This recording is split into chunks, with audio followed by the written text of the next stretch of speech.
Our next presentation is on the use of albumin, when to use it in critically ill. And this will be conducted by Dr. Anushka Mudalige, MBBS, MD, FRCA, FFICM, EDIC. She is a consultant intensivist working at the North Colombo Teaching Hospital, Ragama. Over to you, Dr. Mudalige. Thank you. And hello, everyone. I would also like to thank the CCP for giving me this opportunity to talk on this very important topic. And after two valuable talks on hemodynamics, I would say, I would be moving on to a different topic where it's actually managing hemodynamics with what? That is albumin. So when to use in critically ill, I thought of talking about albumin because there's an issue whether we are actually using it or whether we are abusing it. So let's go through the objectives. I would briefly go through the structure and the function of albumin, and then I would describe the albumin's theoretical role in maintaining biological fluid dynamics. And then I would evaluate the evidence, the practical side of the clinical use of albumin. And then at the last, I would enumerate the clinical uses of albumin in the current context. So a little bit about albumin. It's a natural plasma protein, which is the most abundant. It's 55 to 60% of all protein in plasma. It is synthesized exclusively by the liver at a rate of 9 to 14 grams per day in a healthy individual. The median half-life is about 18 to 19 days, and it's catabolized in most organs of the body at a rate about the same, 9 to 14 grams per day. So we have a pool of 300 grams of albumin, that is 3 to 5 grams per kg for a healthy adult. So as the picture shows, the liver produces 100% and it's degraded mostly in muscle and skin, 50%. Liver takes only about 15% and the kidney 10%. And these 300 grams of the pool of albumin is divided between the intravascular and interstitial space, mostly in the interstitial space, contrary to what we believe that, contrary to the common belief that albumin is more common in plasma, but it's not true. It's more common in the interstitial space, but because the water volume is increased in the interstitial space, the concentration is reduced. It's 18 grams per liter in the interstitium, whereas in the intravascular, it's around roughly 40 grams per liter. So this is the molecule. Around 580 amino acids are bound together in one chain, and then they go into a quaternary configuration, forming this heart-shaped molecule. So there are hydrophobic and hydrophilic areas in the molecule, and there are some exposed areas where there are cysteine molecules are exposed. This is responsible for the albumin's antioxidative properties. It binds thiol and thereby causes antioxidant effect. And also it binds nitric oxide, a very nasty element in sepsis. So it helps in controlling sepsis by binding nitric oxide. And also there are some exposed areas where there is the imidazole structure is outside the molecule, which helps in the buffering system, buffering capacity of albumin. As you all know, albumin is a buffer of the plasma, and it's also an acid, weak acid. So albumin does this buffering function by this imidazole ring. And then these 1A, 1B, these are domains which have ability to carry molecules. So what are the things that albumin carry? There are a lot of things, as you can see: hormones, vitamins, nutrients, and then drugs. So you can see if albumin falls during critical illness, all these molecules, the carrying capacity of all these molecules will be defected. So the physiological effects. So mainly the albumin has its main effect would be to exert its colloid osmotic pressure, as we know. And also, as I explained already, binding and transport of various substances, drugs, hormones, and its antioxidant properties and nitric oxide modulation and the buffering capabilities. So again, as I said earlier, if albumin is low in critically ill, this would affect the body very drastically. So let's first talk about the colloid oncotic pressure effect of albumin. So 100 years ago, Stalin, I would say now a historical explanation, explained albumin's role. So let's say this is the picture shows a arterial side of a capillary, and the hydrostatic pressure is depicted here, which pushes the water outside through the capillary membrane, and the interstitial hydrostatic pressure pushes it back in.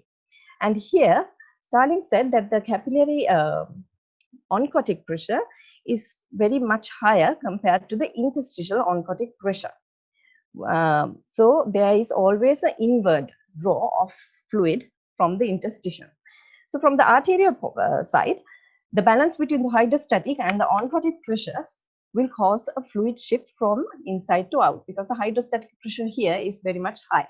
Now, if we move on to the venous side, the hydrostatic pressure in the venous side would be less because the water has already moved out.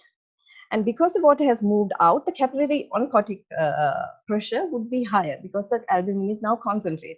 As a result, the net balance with the net force would be towards the inside of the venue. So water will be reabsorbed. Whatever came out will go back in. And if there's any net balance, it will go back into the system through the lymphatic system. So going according to Stalin, if we give albumin into this intravascular compartment, it would cause increased intravascular volume. It would cause less edema outside the capillary. Now, if we draw this on a graph, as you can see, this the y-axis of net filtration towards the positive side and net reabsorption towards the negative side, and the x-axis shows the hydrostatic forces, the difference of hydrostatic force between the capillary and the interstitial space. The tangent doesn't go across zero, but it starts further right from zero. This is because the oncotic pressure, according to Stalin, will stop the fluid being dragged outside from the capillary to the interstitial space. But at a point when the difference in hydrostatic pressure is equal to or is higher than this oncotic pressure, fluid will start leaking out. So if you give albumin to this patient, this line would move further towards the right. So you can actually prevent extravasation, according to Stalin, if you give albumin. Again, this is Stalin again. On the arterial side, as you can see, the hydrostatic pressure is higher, oncotic pressure is lower, so fluid goes out. And on the venule side, the oncotic pressure is higher and the hydrostatic pressure is lower, so the fluid goes back in. Now, the electron microscope came on in 1970. Stalin gave this his theory 100 years ago. And now they started to find this glycocalyx. This is a complex structure that is found in the intraluminal side of a capillary. This structure is formed by various glycosaminoglycans, peptidoglycans, heparin. All these have come to make a small complex here. And this is the endothelial cell, and this is the side, the luminal side. So in a pictorial form, you can see that this is the blood vessel where the albumin and the blood cells are, there's a blood flow. And this is the glycocalyx that we've talked about. And what happens here, according to this glycocalyx theory, is the pressure, the hydrostatic pressure will push the water out try to push the water out through the capillary wall. But the glycocalyx will hold up all the albumin here. So just below the glycocalyx, there is an area where there's no albumin at all. So, but on the other side, in the interstitial space, there is albumin. As we talked earlier, there is always albumin in the interstitial space. So the oncotic pressure difference, opposed to what Stalin said, is not formed between the intravascular and extravascular space. It's formed within the intraluminal space between the glycocalyx and the subglycocalyx space here. So as long as there is this gap, there's always an oncotic pressure that draws water towards the outside from the interstitial space. The hydrostatic pressure, of course, works towards the to push the water from the intraluminal space to the interstitial space. As a result, water will go out, but the albumin will always try to keep the water inside. For this barrier to work this efficiently, they have shown, the experiments have seen in single organs, albumin level of 10 grams per liter is enough. You don't need 40 for this barrier to work. So according to the glycocalyx theory, you do not have to give albumin to prevent edema. And also moving on, Stalin said in the arterial segment, water moves out, and in the venular segment, it comes back. But according to the glycocalyx theory, it doesn't happen like that. Although water moves out in the arterial segment, in the venular segment, it moves in and out along with all the vitamins, the hormones, and the nutrients. Between the capillary gaps, the endothelial gaps, it moves in and out. And whatever is the net balance between what was lost and what was gained back goes back to the lymphatic system that is in accordance with Stalin. So we have seen that although we practice Stalin law up to now the system is actually changing. So what happens to our graph? Here the negative, the reabsorption side of the graph is now gone. There's only the filtration side of the graph, and the hydrostatic pressure difference causes a tangent, as you can see. Now, when there is an oncotic pressure developed by the albumin through the glycocalyx, it will reduce the filtration. It will reduce the angle rather than moving the tangent towards the right side of the graph. So the glycocalyx and the Stalin forces in practice, what happens actually? Say if there's a patient who is hypovolemic due to blood loss, there's an acute change in his hemodynamic system, but the glycocalyx is still attached. Now we give him a crystalloid. Now crystalloids, what it does, it goes in and dilutes the oncotic the oncotic molecules in the blood, as well as it increases the hydrostatic pressure. As a result, 80% of the fluid that we give will shift out. This is called a type 1 shift, where the glycocalyx is intact. But if you give an oncotic solution at this time, because the glycocalyx is intact, 100% will remain inside the intravascular compartment. That's why there's no point in giving crystalloids in a patient who's bleeding. On the other hand, a patient who is critically ill, what happens is this glycocalyx starts breaking down. There are various inflammatory mediators, as well as fluid itself, by causing an increase in ANP, causes metalloproteases that breaks down this glycocalyx. So now it's broken down. Now we give a colloid. The moment the glycocalyx is broken down, the subglycocalyx space will fill up with albumin. The moment that oncotic pressure gradient is broken down, whatever fluid we give, especially colloids, it will leak out. 60% of the colloid will leak out, causing a type 2 shift, leading to interstitial edema. So is there a point in giving albumin to a critically ill patient? This is a crowded slide, but you just have to concentrate on this part of the graph. This is in acute normovolemic hemodilution, that is a bleeding patient. If you give 5% albumin to a bleeding patient, 87% will remain intravascular. If you give starches, again 98 to 90% will remain. If you give lactate ringers, a crystalloid, only 17% will remain. Whereas if there's an overloaded patients with a glycocalyx being defective, if you give albumin, 38% will remain. If you give starch, 43% will remain. So now we've been talking about all this theoretical or the physiological basis. Now let's see what actually happened to research. So albumin was first crystallized in 1934. A preparation was made available for clinical use in 1940. This is the time where the World War II was going on. And they were searching for a fluid medium to resuscitate their trauma patients. And they used albumin, and they found that albumin was better than a crystalloid to cause fluid expansion, which is correct. Now, hypoalbuminemia is when the serum albumin concentration is less than or equal to 30 grams per liter.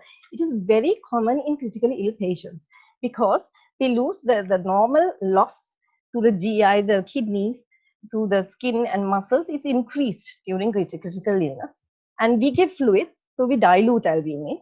And also the nutritional status is low. The liver needs amino acids to make more protein. And also, although usually in critical illness, liver has the capacity to form albumin. If the liver function is altered due to the critical illness, that will also reduce the formation of albumin. So what happens in albumin? So in systemic reviews, they have found out when the albumin level is less than 30 grams per liter, there are increased complications. Meta-analysis have shown the mortality rate increases by 137% and morbidity increases by 90%, and the hospital stay increases by 70%. But whether it's actually due to the low albumin, or whether it's actually a cause effect, or whether it's just a predictor of outcome, we actually don't know. On the other hand, giving albumin for this because we know that hyperalbuminemia is harmful, giving albumin has implications. Albumin is the most costly colloid that we have, and it has a potential but rare risk of transmission of microorganisms, and it has an antiheparin and antiplatelet effect, which is very minor, and it might be allergic to some, and according to the preparation, people can get sodium overloading and chloride overloading. Now in 1998, up to since World War II up to 1998, there were a few small studies that showed actually the albumin was good. But in 1998, this landmark kind of a trial came up. It was human albumin administration in critically ill patients and systemic review of randomized controlled trials that were done up to that point. And in this trial, the systemic review, they actually said there's no evidence that administration of albumin reduces mortality in critically ill patients with hypovolemia, burns, or hypoalbuminemia, but rather there's a strong indication that it increases mortality. Further going through the study, as you can see, these are hypovolemic patients, these are burn patients. The intervention and the control group, the mortality side, in all the subgroups, mortality is increased if they have given albumin. This is the hypoalbumin group, the total, everything, the mortality increased. Usually what happens after a study, the clinical practice changes over time. It doesn't change drastically. But contrary, after this publication, the BMJ in 1999, the study was done in 1998. In 1999, showed that the use of albumin drastically fell at this point.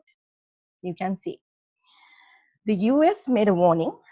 The UK made a warning for the use of albumin, but they were not sure about the meta-analysis because studies that were quite a heterogeneous group of studies. So they wanted more studies to see whether it was actually safe or not. So in 2001, another meta-analysis came up, and the conclusion was our results show that albumin is safe. It doesn't increase mortality. And again, in 2003, another meta-analysis came, and they said, currently there is no reason for not administering albumin when clinically appropriate. So there were contradictory information coming from various studies. So they need a robust study to see whether albumin use is beneficial or not. And as a result, we get in 2004 the landmark study about albumin. A comparison of albumin and saline for fluid resuscitation in intensive care unit, the SAFE study. It was a multi-center study done in Europe. It was randomized to two groups. One group received 4% albumin, whereas the other group received crystalloid. It was double-blind trial to compare the effect of fluid resuscitation with albumin or saline. And the outcomes were mortality and morbidity. The study population was 6,900. And then the outcome was that they did not find any difference between mortality Morbidity, the number of mechanically ventilated number of days, the number on renal replacement therapy. And that they also looked at the organ function. Again, organ function and risk of death, there was no major change. Further in SAFE, they did a post-hoc study for traumatic brain injury. In traumatic brain injury, actually, they found that the mortality was increased. So after this, saline is no longer being recommended for traumatic brain injury. Then another study came up, that is the albumin replacement in patients with severe sepsis and septic shock. This is called the ALBO study. This was done multi-center again in Europe, open label trial, 1,818 patients with severe sepsis to receive 20% albumin up to a level where the albumin was corrected. Here they used an albumin level of 30 grams per liter. And again, they checked the mortality. Mortality was not different, but in severe sepsis, as in SAFE, there was a change. There was a significantly reduction of mortality in severe sepsis. Both SAFE and ALBIOS showed that. After this, the Surviving Sepsis campaign in 2012 said they made a 2C recommendation. So if you're giving substantial amounts of crystalloid to a patient who's in septic shock, you can use albumin. So for albumin replacement in patients with hypoalbuminemia, the SAFE study says there's no point, there's no change in outcome. Then meta-analysis came afterwards. They said the complications are reduced if you correct the hypoalbuminemia. And in this Dubios and colleagues said, if you give albumin, your SOFA will be better, you have less fluid, positive fluid balance, and you have a better calorie intake. In acute lung injury, Martin in 2 studies said, if you use albumin with furosemide for acute lung injury, your oxygenation will be better, your days off the ventilator would be better. And in another study, they used 100 patients. Albumin is for patients with cirrhosis with ascites. If you give albumin for ascitic patients, it's easier to control the albumin, but there's no mortality benefit. And here in spontaneous bacterial peritonitis in cirrhotic patients, if you use albumin with a 3rd generation cephalosporin, the recovery from SPP is better compared to using an antibiotic alone. Again, 120 patients. If you use albumin in paracentesis, the circulatory dysfunction and the risk of death and renal impairment, that is HRS, is less compared to using crystalloids alone. Again, 120 patients. The ER study, in sepsis, if you use albumin 20%, there's no significant difference in mortality. So let's say, after all this, we have solid evidence to say that we can use it in septic shock, and we cannot use it in traumatic brain injury. In cirrhosis, we have some evidence. So you decide on using albumin. Now there are again many questions. Are you going to use it for resuscitation or supplementation? For resuscitation, definitely yes, you can use it. For supplementation, what is the level of supplementation that you want? Can we use an alternative instead of albumin? What we have is starch and gelatin. Again, there are problems with starches, and gelatins is not widely used in Sri Lanka. Which concentration of albumin should be used? There are no studies. They have done with 4%, 20%, 25%. There's a heterogeneous of studies. Nothing is saying the correct concentration. Which dose of albumin? How much are you going to use? 20%, 100 ml TDS for how many days? There are no studies to tell us the amount. And should we target the albumin to a level? Should we bring up the albumin to 30 grams per liter? But we know that it doesn't make a difference. We have solid evidence that it doesn't make a difference. And what type of albumin? We don't have that many types, but in other countries, they have various different groups of types of albumin, making the decision more complex. Is it cost effective? That's the thing. As I said, albumin is very costly.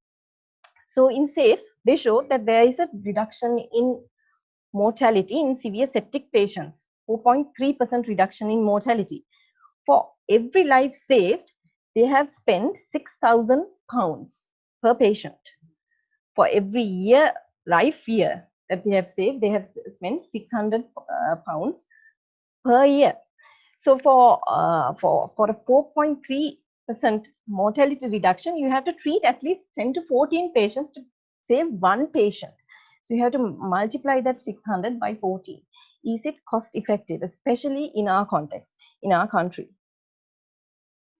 So evidence to support albumin use in septic shock when a colloid is considered. In cirrhosis and spontaneous bacterial peritonitis, and also other infections rather than spontaneous bacterial peritonitis, you can use it. In hyperonchotic patients with acute respiratory distress syndrome, we have some evidence. And in cirrhosis with type 1 hepatorenal syndrome, you can use it. So in summary, albumin has a unique complex structure that enforces the molecule to function in multiple domains in a biological system. And administration of albumin as a treatment is validated only in a limited number of circumstances. Utilization of albumin's theoretical benefits in other contexts should be further explored before its use is justified. Thank you.